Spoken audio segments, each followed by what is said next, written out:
And welcome to the Sports Center special of Mel Kiper's Mock Draft 2.0. You take a look at the entirety of the board right here as we're going to dive into all 32 in the first round over the next action-packed hour. And joining me here is, well, no surprise, the man himself on the left, Mel Kiper Jr., plus our great draft analyst, Matt Miller, and the man who actually already knows what all 32 picks are going to be on April 24th. He is, of course, Adam Schefter. We begin at the very top of this exercise, Mel, as we get rolling with the Tennessee Titans, who at least for now own that #1 pick. Who are they taking? You take it away. Abdul Carter, arguably the #1 player in this draft. I have Travis Hunter slightly ahead of Abdul Carter, but the consensus is Carter's the guy. Why? Because he was unleashed this year. Outside linebacker, edge rusher, getting after the quarterback, looking like Micah Parsons with the Cowboys, the former Nittany Lions. So off-ball linebacker till this year. Numbers went through the roof, what you expect in terms of sacks and tackles for loss. This guy who can close out the first half when you need to, and he can close out the game when you need to. Tennessee's major need is edge rusher. When you're picking #1, you want to get the best player in the draft. You want to get the 4th or 5th best player and reach for a quarterback. You take the best player, and I believe, from what I've been told, the consensus best player in this draft, from the NFL standpoint, is Abdul Carter, outside linebacker, Penn State. And Mel, that's from across the league. Right now, the Titans are still sifting through their options, whether they would take Abdul Carter, whether they would take a quarterback at 1, or whether they would trade back. They are not ready to make a decision until after they see quarterbacks work out at their pro days. And so we've seen in other years teams move up early in the process. You'll remember the New York Jets making a dramatic jump up in the first round to #3 to go take a quarterback that turned out to be Sam Darnold. We saw on March 10th the Carolina Panthers climb up to the #1 overall pick with the Chicago Bears. I don't think we're going to see a quick, sudden move of that pick this year if we see one at all. The Titans are taking calls, they're listening to offers, but you're not going to see anything done with that pick for a few weeks from now at the very least. Well, I think that's smart. Let's see what all the options are on the table. Let's get through the combine, maybe even some pro days, and then start to take those calls out of. But I agree with Mel here. Abdul Carter is the best player in the 2025 draft class. And when there isn't that conviction at the quarterback position, and I'm not convinced on Cam Ward or Shedeur Sanders as a #1 overall pick type player, I think you go BPA, best player available. That is Abdul Carter. And it does help that he plays the second most important position in football with that edge rusher background. He's an ascending player who his first 2 years was a linebacker, as Mel mentioned. We saw what he did this past year. He got better week to week to week, and I think that has to give NFL scouts and general managers a lot of comfort in taking him highly because you do feel like his best football is still ahead of him. I think back to that Notre Dame game. He's playing with one arm against Notre Dame, which is like offensive line U when it comes to producing those big boys up front, and no one could stop Abdul Carter, even with his right arm injured.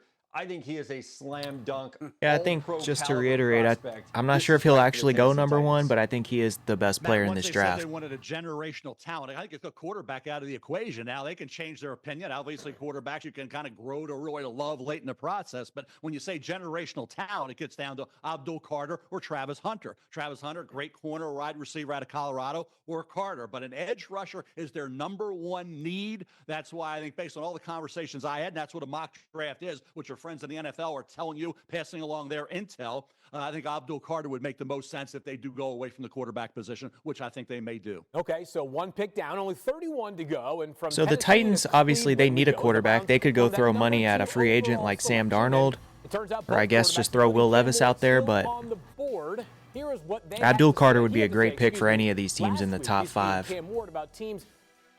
But you got this guy here. Quote, if you don't draft me, that's your fault. You've got to remember you're the same team that's got to play me for the rest of my career, and I'll remember that, quote. All right, so Mel, will the Browns heed, or I guess in this case, disobey the advice of Cam Ward? What are they doing at pick #2? I think Cam Ward's the guy Okay, in so we got the Cleveland. Browns taking Cam Ward. First of all, the Cleveland Browns' worst trade probably in NFL history, the Deshaun Watson trade. So what do we think, Browns fans? A new quarterback room. Let me know in those comments. Keep up with Lamar and Burrow in that division. The AFC's loaded with great quarterbacks.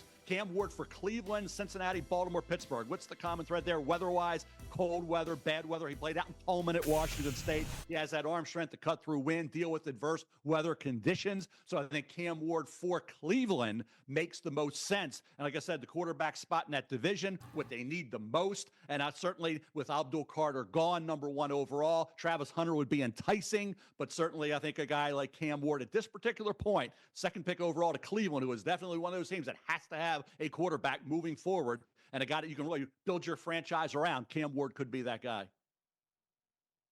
Mel, we talked about the uncertainty at the number 1 pick. We know how much uncertainty there always is surrounding the draft. But the one thing I feel pretty certain about here is that at number 2, the Cleveland Browns ultimately will land on a quarterback. Ooh. They have to, because essentially they've already committed all kinds of money to Deshaun Watson, who has his season in jeopardy this year after re-tearing his Achilles. There is a lot of money tied up in the position. You're in a division where the other quarterbacks right now are Lamar Jackson and Joe Burrow. We'll see what happens in Pittsburgh. You need a quarterback to keep up. And the one thing that I feel most confident in early in this draft is that the Cleveland Browns ultimately will select a quarterback. I don't know which one yet, but I do feel comfortable in saying quarterback will be the pick at number 2 if the Browns don't even trade up to number 1. All right, so Shefty, Professor. I mean, so that's the whole point right there with the Browns is they have a lot of money tied up in the quarterback spot regardless. So you either got to get a rookie at 2 or Justin Fields for $2 million for a season or something. For Kevin Stefanski's offense in Cleveland. Yeah, Phil, I think just looking at Stefanski's offense, which is play action, they want to run the ball, I would think Shedeur Sanders would be a better fit for just that scheme. And the AFC North. The higher rated player. But I think what Shedeur does best, operating from the pocket, the accuracy, the toughness, a difference maker at the quarterback position if you're going to make that move. And Shefty just dropped a bomb on us. I got to redo my mock draft before it comes out to have Cleveland taking a quarterback at 2. If you want someone that can step in and be dynamic, I do think that is Cam Ward. Now, we'll see if Stefanski would be willing to change his offense. He did it for Deshaun Watson. That has had very, very mixed results. So, again, I think scheme, I see Shedeur Sanders. But if you want a dynamic playmaker, someone that can help revitalize this great franchise, then Cam Ward certainly has the arm talent. He has the mobility. And he is a player that elevated programs at Incarnate Ward, Washington State, and then finally this last year at Miami. Every offense he played on got so much better as soon as he took over that point guard position. Yeah, 2 completely different ways of going about their business in terms of what Shedeur does. Shedeur's old school. He's like Burrow. He's like Peyton Manning. He's like the quarterbacks from past years and Tom Brady as well, okay? Then you go to a guy like Cam Ward. He won't put as much pressure on the O-line. Whoever drafts Shedeur Sanders better make sure they have a rock-solid offensive line to allow him to do his damage. So I think for Shedeur and Cam Ward, you attack it differently, and they will attack defenses completely differently once they're in the NFL as well. Mel, Matt, Field, the lesson here, right? When you're doing your mock drafts from now until the draft, quarterback to the Cleveland Browns. Mock it in. The lesson just in general, Shefty, is when Shefty speaks, we I think I'd have Shedeur slightly higher. Not that anyone cares about my QB rankings, but I also think since they're different styles, Cam Ward probably would be a slightly better fit there for Cleveland since they're in like a full rebuild mode.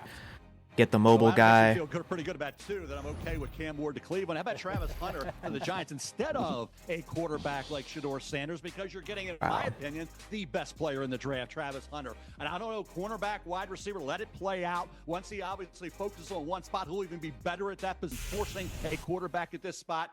So at 3 to get the number 1 player on my board, and I'm sure some people agree with that, at number 3, and you're filling needs. You're getting a guy who's got dual ability and a great attitude, great approach. I think this will be one whale of a pick for the New York Football Giants. So all the mock stuff about the combine and stuff has Travis playing corner in the NFL. I think I've read every mock draft I published always have thought he'd be better at receiver, but I think he's going to play both. He's not going to play 130 snaps a game, and like you said, but you got to get him snaps both. He's going to play corner. I think he's going to play some of both. We'll see which one's the primary.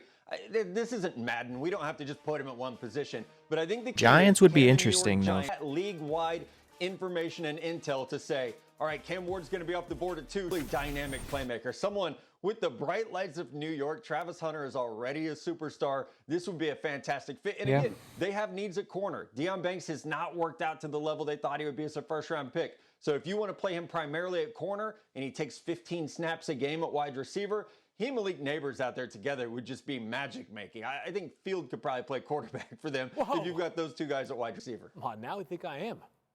Hey, we talked about the Browns going quarterback. The Giants are going to come out of this process leading up to free agency or the draft with a prominent quarterback. If they don't get one in the days leading up to free agency, I'd be really surprised if they bypassed one in the first round. They're going to come out of this with a quarterback. That's going to be the focus and has been the focus. So let's say the Giants get one in free agency. What quarterback are the Giants going to get? Scouting Cam Ward, Shedeur Sanders, all these quarterbacks in the upcoming draft. They've done a ton of work on all these guys. It would be really surprising to not see them upgrade the quarterback position. And Matt, I heard you mention that you've read every Mel Kiper mock draft since 1990. Mel, when was the first year that you did a mock draft?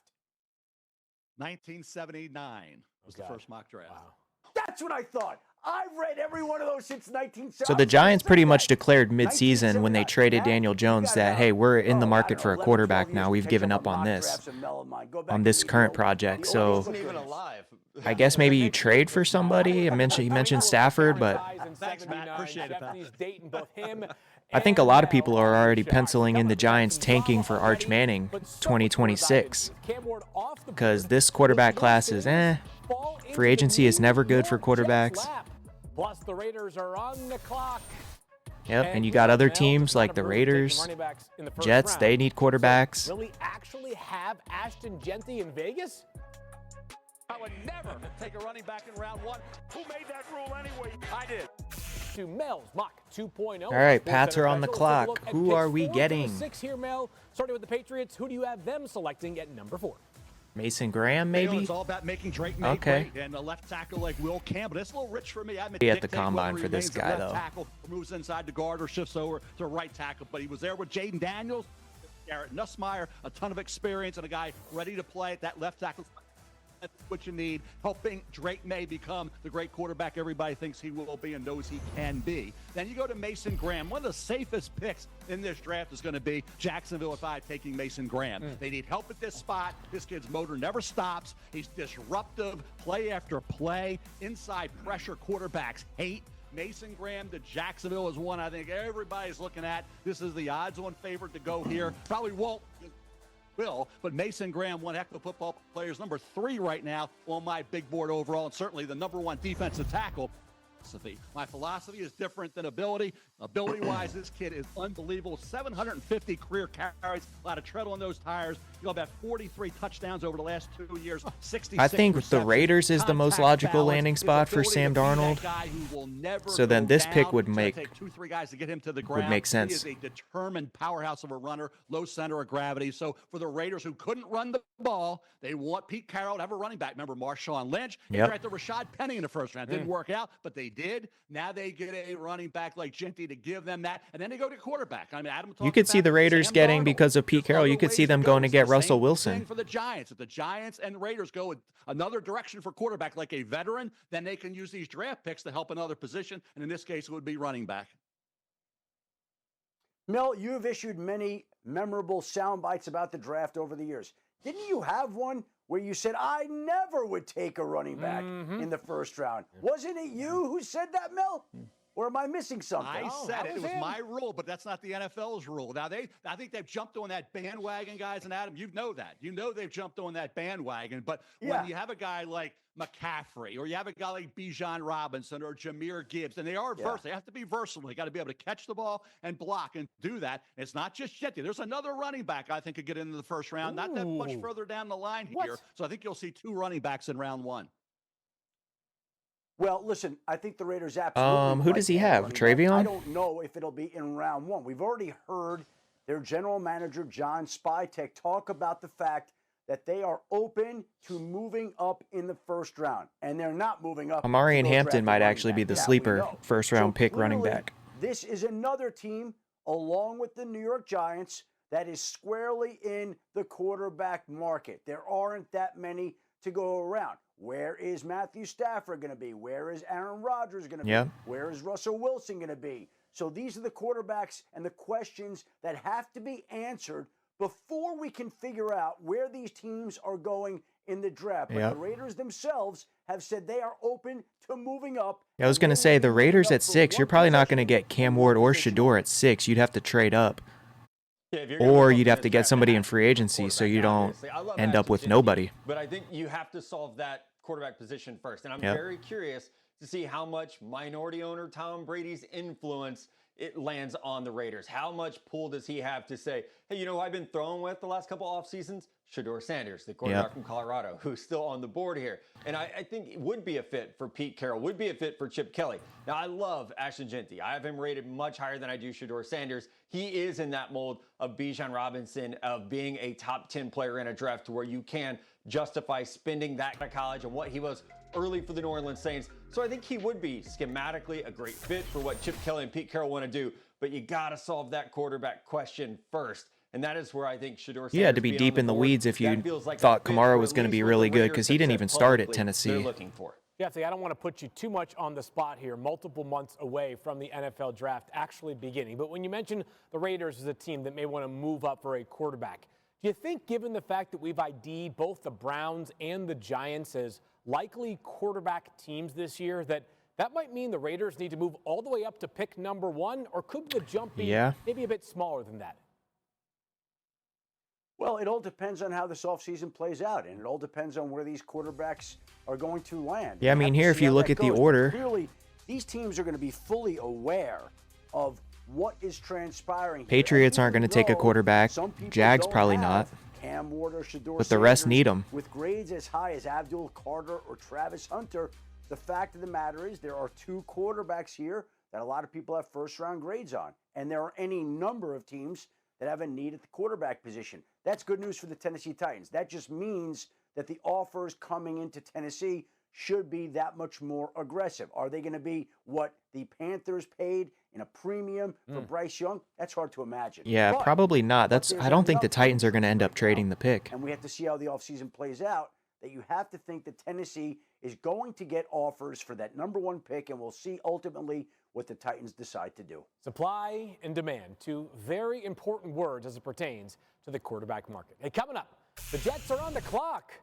Travis Hunter already went to the Giants in this mock. So we're going to have Shador falling all the way to 7? In the Big Apple. Okay. Find out why we it never gets old. That much is for sure. As we say, welcome back to this Kiper Mock 2.0 Sports Center special. There is the entirety of the board. You can see it all, by the way, on ESPN.com. The Jets, Jets are on the clock, Mel. Aaron Glenn in his first year as a new head coach. Who does he have under center for him now with Aaron Rodgers eventually moving on? Hey, Matt said earlier with Travis Hunter going to the Giants, the bright lights, right? How about the bright lights for Shador Sanders with the Jets? He can deal with all that as well. And you think about, will they trade up ahead of the Raiders if the Raiders won't get the veteran quarterback, say, in free agency or in the trade? And here's Shador as the guy that people are trying to go up and get. It makes sense for the Jets. Josh Allen to Drake May, the AFC. You got to get the quarterback position. Tyrod Taylor could be that bridge. They got to get that quarterback. They went old veteran with Aaron Rodgers, didn't work. Now you go young. That's what usually happens in the NFL. When you fail on an older guy, you go to get the younger guy. Shador Sanders, to me, like I said before, the offensive line is going to be a key to his success. If you get the protection up front and let him dissect defenses and surgically work his way Garrett down Wilson, the field, Breece Hall, the way he throws with not bad. anticipation, accuracy, his toughness. He survived at Colorado getting all those hits. I love this kid. I love his makeup, okay? He's QB1 for me. I get the fact he doesn't have the howitzer for an arm. He's not going to run a great 40. I wouldn't even run a 40 if I were Shador. Heck with that. But he can get you a first down on 3rd and 8 with his legs. I like everything about this guy, and I think it's 7 for the Jets if he's there. And that's predicated on the Raiders getting a quarterback other than through the draft, and same thing for the Giants. If that happens, he could still be there at pick 7 because he's polarizing. There are some people out there say if his name was Shador Jones, he'd be a 3rd-round pick. Same thing we said about Peyton Manning, right? Well, guess what? I love the kid. Peyton Manning turned out to be great. Shador has a chance, if protected properly up front, to have one heck of an NFL career. So we have Shador with the Jets and Travis with the I think Giants. the only person happier than Mike Greenberg, if this pick happens, would be Garrett Wilson, the Jets wide receiver. Oh, yeah. Because this is exactly what they've been missing. He's been in They the need Terry someone who can McLaurin boat stand with in the quarterbacks. pocket, throw accurately, and throw on time. Those are going to be free agents this year. Olu Fashanu, who they drafted in the first round last year, he's going to slide in, obviously, be a big-time player. But they need that protection up front because they have weapons. They have Breece Hall in the backfield. They have the draft capital to add maybe the tight end position in round 2 here. So I do like this from the Jets. I like the idea of planting your flag and saying, this is our guy. Now, is it a reach? Yes, it's a little bit of a reach on my board, but I think the Raiders at 6, the Jets at 7, the Saints at 9 are all that territory because this is a 2-quarterback draft. Cam Ward's off the board. This is the only other quarterback who we have a first-round grade on, who we have starter grades on. So I like it from the Jets to say, we're starting over, new general manager, new head coach. Now you've got the new quarterback to do it too. Matt, you said 2 things there. You said it's a reach, but you also said it's the last of the 2 quarterbacks that has a starting grade here. And because of all these teams that need and want that quarterback, not everybody is going to get what they want. And here in late February, it's just hard to imagine that the Titans, that the Browns, that the Giants, that the Raiders, that 4 of those teams are going to let a quarterback get to number 7. Now, maybe that happens. There's always a quarterback, as Mel can attest, that seems to slide and go later than we expected. But in recent years, we've also seen quarterbacks like Bo Nix and Michael Penix go higher than expected. Yeah, I know. Jalen Milroe, I'd like to point out, has fallen out of all of these mocks. I think he's going to go higher than people think. I know there's all this Jackson Dart talk. Quarterback 3 might still be Milroe. Like, not, like, you know, common sense angle. Doesn't matter what I think, but what the teams actually do, not sure who would take him, and he would need to sit. Get to number 7, but we'll see. Yeah, not just common sense, Shefty. The most important phone in all of football media belongs to you as well. So you say something, I take it as gospel. That much is for sure. Let's get to the combine here for a second, Mel. As Shedeur Sanders announced that he's not going to participate in any of the on-field drills at the combine. Do you have any issue with this? Nope. No, 0. I would not do it as well. You want to be in your setting, pro day with your receivers. You dictate policy there. No, this is not really the combine has become, obviously it's, you guys know it's been irrelevant, but it's really just to meet with all the teams in one place. And he's going to go on top 30 visits to the Jets facility and wherever else anyway. He can throw on the move. That's a very underrated part of Shedeur Sanders' game. So no, I have no issue at all with Shedeur Sanders going there, medical interviews, but forget the workout, save that for the pro day. Yep. Yeah, I don't have an issue with it, but I think it's a missed opportunity. And I go back to C.J. Stroud, 2023. Oh, God, the S2. And he answered a ton of questions, and I think he solidified himself as the number 2 pick in that draft. Last year, we've mentioned Bo Nix threw. It helped. Michael Penix Jr., he threw. It helped a ton. J.J. McCarthy, who also doesn't have a howitzer of an arm. He's a pocket passer with some mobility, touch and timing guy. He threw, and I think it helped him. So I don't think it's going to hurt Shedeur Sanders that he's not throwing at the combine, but I do think it's a missed opportunity to go out there and say, hey, I am the QB1 in this class. Cam Ward may or may not throw. We don't know that yet. But to go out there and say, I'm ready to compete, and I think I'm better than anyone out here who's going to be throwing. We all understand you don't know the receivers you're throwing to, but we always, East-West Shrine Game, the Senior Bowl, the Combine, guys who throw have an opportunity to help themselves.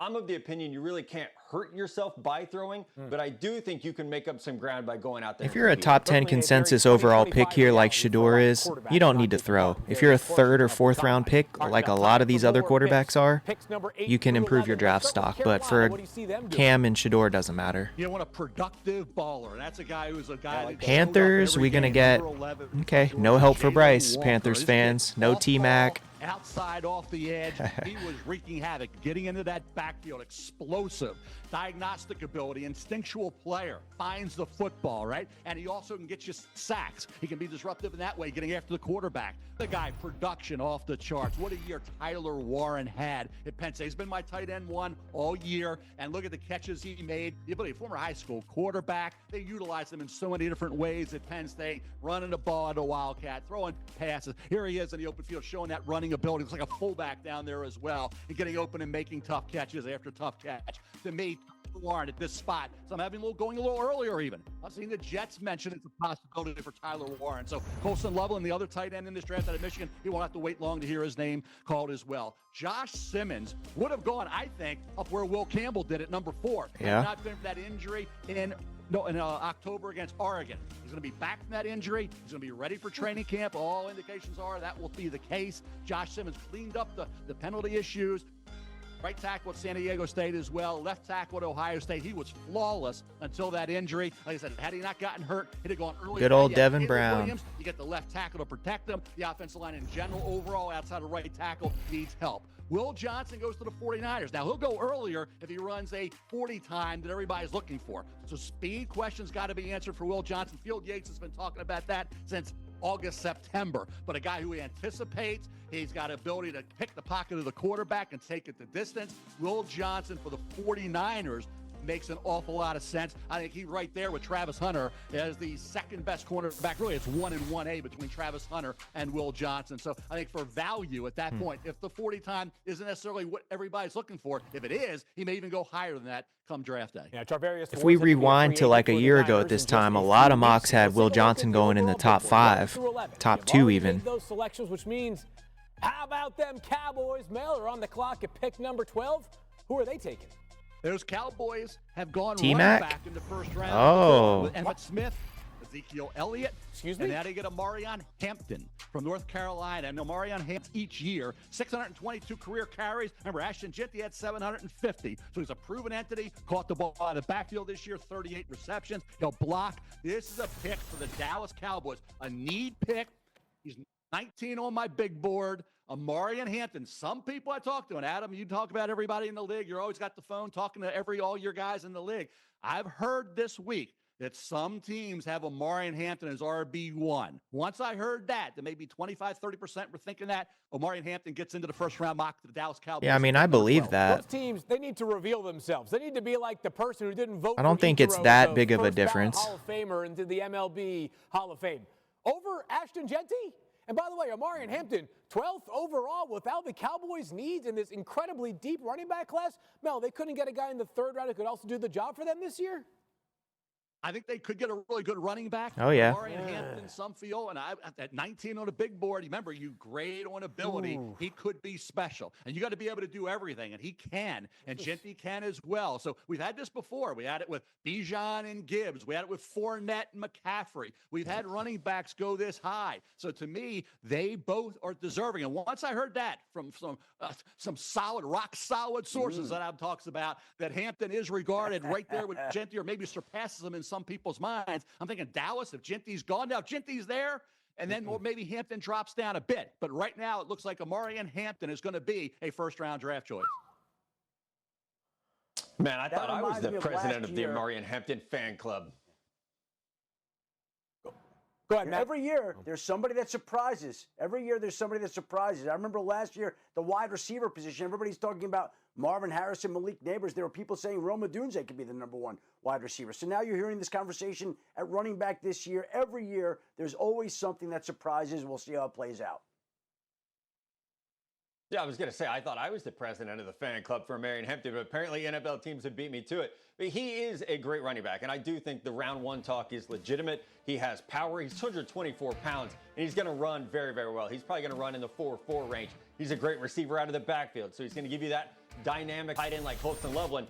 I think that's what you have to keep in mind with Hampton. He's not just a running back, but he's going to give you that versatility in the passing game that's really going to boost this offense, and that's what they have to figure out. But Dallas, like Field said, they have needs everywhere. You could say any position but quarterback for Dallas, and I would be on board with it because they have so many holes right now just based on how long they've waited to pay guys, some of the regression that they've had, especially at like a tight end with Jake Ferguson. On the offensive line, we have Zach Martin retiring. Dallas could go anywhere, and it's going to be fascinating because they're the Cowboys. Yeah, Hampton is a terrific prospect. That much is clear. But given all the Cowboys' needs and the depth of this draft class, if it's a running back not named Ashton Jitty going in the first 12 picks, I personally would disagree with that selection. All right, coming up, we are far from done. The Steelers, welcome back, Mock 2.0. Let's get right to it, Mel. Take us through picks 13 through 19, beginning in Miami. Miami with Armand Membu, offensive lineman from Missouri. You got to help out Tua. You got to keep him healthy, right? The offensive tackle spot for Membu, right tackle, but guard. Solid picks here. Michael Williams at 17 is hard to see. Starks only had 1 interception this year, but what a player he has been for his career at Georgia. I think that's a really good value pick at 14. And Mike Green this year led the nation. 23 tackles for loss, 17 sacks for a team that needs help getting off the edge, getting after that quarterback. Shamar Stewart, a workout warrior potentially. Only had 1.5 sacks, but can be really disruptive in the NFL. We talked about Michael Williams, the Cincinnati defense. Obviously, the big need there. He has pass rush ability. And Tyler Booker, guard coming in, should be a guy plug and play. Played 1 game at the tackle spot as well this year. And then the guy that I'm excited about once he's in the NFL, Jahad Campbell to Tampa Bay. Like Micah Parsons, you unleash him on the outside once he's in the Bucks need inside linebacker too. Levante's may or may not be back. He's old regardless, as great as he is. They have literally nothing at inside linebacker right now. On the rise. He may even elevate to where Jalen Walker is in terms of that top 10 to 15. But right now, I have him at 19 overall to Tampa Bay. All right, let's move on to the pick number 20 here. Let's take a look, by the way. 2021. Steelers, I guess, signed Fields and Wilson. Not going to keep either one, apparently. So we need a quarterback in Pittsburgh. Now on the clock. Well, Colston Loveland, that joker, and then Sean Payton wants a versatile guy that you can move around. And you talk about, hey, J.J. McCarthy moved on, right? Quarterback play wasn't real good at Michigan. Colston Loveland still had some really impressive receptions, and he is a threat down the field. Really a wide receiver type playing that tight end spot. So versatile, so dynamic. Colston Loveland for Denver and Sean Payton helping out Bo Nix. That great rookie year would be a heck of a choice at that point. Not much separating Tyler Warren from Colston. Then we go, what do the Steelers need? Oh, Ibuka. True professional, does everything you want, the dirty work, the blocking, tough clutch catches. You talk about a guy showed up big week after week for Ohio State. Please don't let him go to the Steelers. We actually want to see him have a good career. He was a young sophomore. He had 74 catches for almost a 16-yard average and 10 touchdowns. This kid will go down as one of the great players in Ohio State Buckeye history. Certainly one of the most professional, classy football players, one of the hardest workers ever at Ohio State. One of the most revered players has been Emeka Ibuka. And that's what the Steelers need. Go away from divas, bring a guy in there, can set the tone, locker room on the practice field and on game day, and Emeka Ibuka, regardless of who the quarterback is. I hope it's Justin Fields, because I love Justin Fields. But hey, this kid, I think, for the Steelers, makes an awful lot of sense. Shefty, when I did my last mock draft, I had the Steelers going with Jackson Dart at 21 overall, and Kuiper gave me an N grade. You're going to bring Fields back if you're the Steelers, then okay, I can get with the Ohio State connection, but Justin Fields under contract for 2025. What are you hearing about how the Steelers might approach that spot this offseason? Well, they're interested in talking to both, and they have an interest in bringing back one. And we'll see which deal they're able to hammer out here before the start of the new league year on Wednesday, March 12th. But they're already at work talking to Russell Wilson about a new deal, talking to Justin Fields about a new deal. And I think that obviously they've been pretty clear that they want some continuity. They'd like to bring back one. I think each quarterback has got some support within the organization, but they are working on getting one of those quarterbacks done. Obviously, they've inquired on Matthew Stafford. Any number of teams have, but it looks like right now Pittsburgh sites. Did you guys see the rumors that the Steelers were trying to talk to the Jags about getting Trevor Lawrence? Under contract at all. So you can't head into the start of the new league year as you're trying to build up your offense and add wide receivers without a quarterback under contract. I would expect they'll get one of these deals done at some point relatively soon. Yeah, as soon as they have that question answered, then I think you can move on to looking at something like this. And I know they said Jones is going to play left tackle. He's going to fill that need. But wide receiver is a huge question mark for them. I love Emeka Ibuka. I think he's the best run blocking receiver in this class. He's great on slant routes. He's great as a punt returner. And as Mel said, he's going to give you some of that professionalism that has been lacking at the wide receiver position in Pittsburgh probably since Mike Tomlin took the job. So it is absolutely a need for them to get someone in there who just has that work ethic, who's just going to show up and do the job. This is the right range for wide receivers. I would throw Matthew Golden from Texas in the mix here, Luther Burden from Missouri, who Mel loves. I mean, I'm sure you all know this. Ibuka's not like a superstar, quote-unquote receiver, but he's good at everything. He kind of reminds me of JSN, honestly. Obviously, they played the same position, same school, but he is special, and he's going to do all the he's good at everything. The Steelers need someone to do opposite George Pickens. I still can't wait to see both. And that's all about fit. And I just felt like the fit for Ibuka with the Steelers allows T-Mac Hetero McMillan to still be on the board. Yes, to see that's where crazy. I have him going in mock 2.0. I still haven't decided what I'm going to ask for from you guys once Jackson Dart goes in the first round. It's something. I don't know what the locals love the most in Green Bay. But if you're a fan of the team that picks Dart in the first round, when Jackson prayers. Dart, probably true, find his way into round one. We are not done, though, on the show. So we got to round out Mel's mock 2.0. That includes picks made by the two teams just a couple of weeks ago. Played for the Lombardi Trophy, the Bills, Chiefs, the Eagles. Wrap things up. We'll have more in just a few. Here on Mel's Mock 2.0, we're going to take a look at the final 10-ish picks of the draft. There you see 20. T-Mac to the Chargers. Mel, let's get through the final three picks. Buffalo, Kansas City, and Philadelphia in that order. What do you got? Hairston from, what is that, from Kentucky? Buffalo corner Shanae Barron, a versatile kid coming out of Texas, had a big year with 5 interceptions, 11 pass breakups, 8 career interceptions. As I said, most of those came this year, 67 tackles. 3 years ago, he had 78 tackles at Texas. This is a kid, looked like on paper to me, and when you watch him play, everything adds up to a DeJean type, who was a great pick in the second round to the Eagles. If Barron runs in the 4-4s, he's a locked first rounder. Runs in the 4-5s, maybe drops into the round 2. But in a late first round to the Buffalo Bills, he would be a nice pick as that versatile defensive back. I love this one. This is a guy a lot of people are sleeping on, Ariante Ursary. This guy keeps that frame between the defensive end and the quarterback. 38 starts at Minnesota. Javelin, shot put, discus, everything in high school from a track standpoint. And this kid for the Kansas City Chiefs. Hey, Patrick Mahomes, you got to protect them. What happened to those 2 Super Bowl losses? You couldn't do that. The offensive line, you can't beat them if you can't block them. They couldn't block them. Bottom line is Ursary would help him be an immediate hole filler at left tackle. Then we go to Walter Nolan. I'm a little surprised I pushed him down this far when I was doing this. Is he still there? He could be. Does his talking on the field. 48 tackles, 14 were tackles for loss, 6.5 sacks. Number 1 player coming out of high school was Walter Nolan when he went to Texas A&M. You can move him around on the defensive line, and that's what Philadelphia want to do with Howie Roseman. Go strong in the trenches. What's up with all the Gator highlights? We won this game. Fill that void. He's not a defensive tackle. You can play him anywhere along that defensive front. Matt, as we know, oftentimes teams might try to find their way back into the end of round 1 to trade up and grab a quarterback. Who is your quarterback 3? And could we see another late first-round pick at quarterback?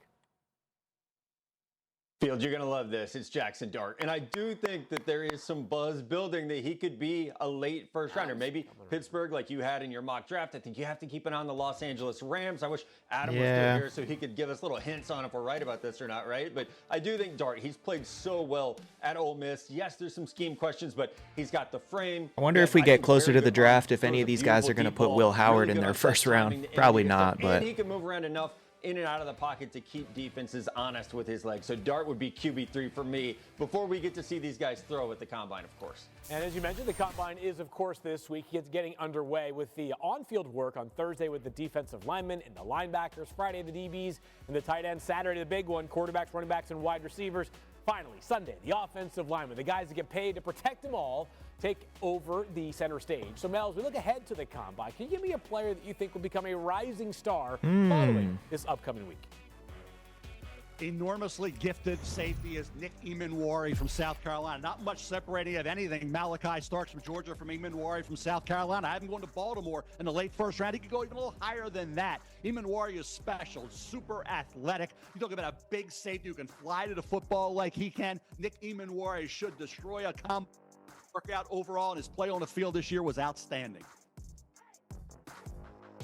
I would like to let it be known that Kiper stole my guy. John Campbell will be a fine runner-up. I think he has a chance to be a top 20 pick like Mel had him here. He can do it all from the interior. He can rush off the edge. He's so good chasing quarterbacks from that spy position. I think we'll see that burst, agility, and strength show up with the 40-yard dash, the agility drills, the vertical jump. He should absolutely move this week, and I think he'll make himself a household name as the number 1 linebacker in this class. How about Shamar Stewart from Texas A&M? He's 281 pounds, and you name a number for the 40 time, and I'll probably believe it. Wouldn't surprise me if it's somewhere in the 4.5 for Shamar Stewart. He had just 4.5 career sacks at Texas A&M. He is the ultimate traits prospect, though. Would not surprise me if he ends up as a top 15 selection by the time it is all said and done. You can find out exactly where he lands in Mel's mock, which you can go check out in full with analysis on every single pick over at ESPN.com. Until the next mock draft, which is coming out very soon, enjoy the Combine, everybody. Kiper, I'm giving you a C for that one because it's crazy. Omarion Hampton at 12. I have no idea what this guy is doing. We'll see you all again sometime soon.